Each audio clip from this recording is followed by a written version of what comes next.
Politique toujours, mais en Algérie, Karim Tabou, l'opposant et secrétaire général de l'Union démocratique et sociale, a été placé en détention.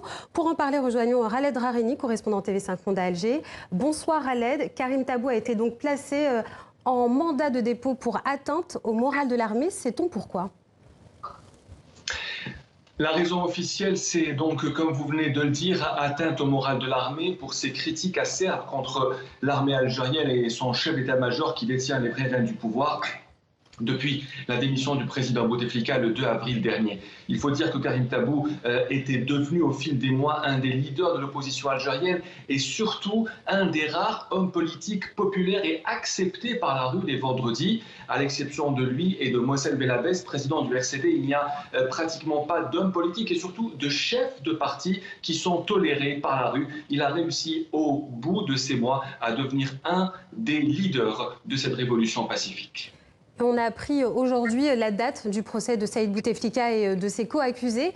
Ce procès peut-il éteindre la colère des manifestants ?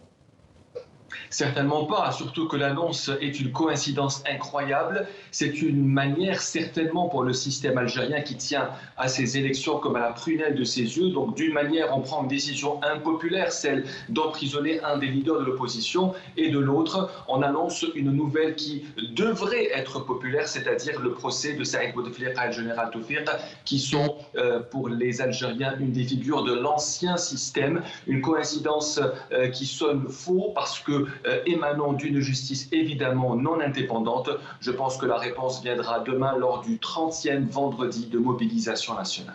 Raled Rareni, correspondant TV5 Monde à Alger, merci.